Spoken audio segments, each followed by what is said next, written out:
আসসালামু আলাইকুম। নারমিজা ব্লগ থেকে আপনাদের সবাইকে স্বাগতম। সবাই কেমন আছেন? আশা করছি আল্লাহর রহমতে সুস্থ আছেন, ভালো আছেন। আরেকটি নতুন ভিডিও শুরু করলাম আপনাদের জন্য। যে এখানে একটা পার্সেল ওপেন করলাম। আর আমি যেহেতু অনেকদিন যাবৎ আম নিজে চর্চা করতে পারিনি। আমার মুখে অনেক ধরনের ফুসকুড়ি ব্রণ হয়ে গিয়েছে। আর সেজন্যই আমি এই পার্সেলটা অর্ডার করেছিলাম। আমি জানি আমার স্কিনের তেল বেশি কিছুই দিবে না, সৌন্দর্য। তারপরে বলছি যে অনেক সময় এক ধরনের যে মানুষের একটা ময়লা থাকে স্কিনে, সেটা দূর করার জন্য অবশ্যই প্রতিদিন কিছু না কিছু ইউজ করার দরকার, যে কোনো একটা ভালো প্রোডাক্ট দেখে। সেজন্য ভালো একটা পেজ থেকে নিয়েছিলাম। এখন এগুলি ব্যবহার করার পর দেখা যাবে যে কী পর্যন্ত। তারপরও আমি যে ব্যবহার করেছিলাম সাবানটা আমার কাছে একটুও ভালো লাগেনি।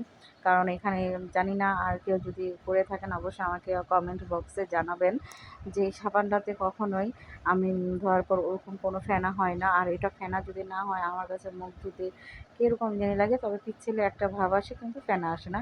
আর এই তো ওসিপি সিরামটা, এটাও ব্যবহার করার জন্য চেয়েছি। তারপর দেখি এটা ব্যবহার করার পর কেমন হয়।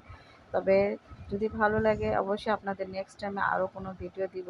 কিন্তু আমার কাছে এই সাবানটা একটুও ভালো লাগে নাই। আর আপনারা যদি কেউ এটা ইউজ করে থাকেন অবশ্যই আমাকে কমেন্টে জানাবেন, প্লিজ প্লিজ প্লিজ।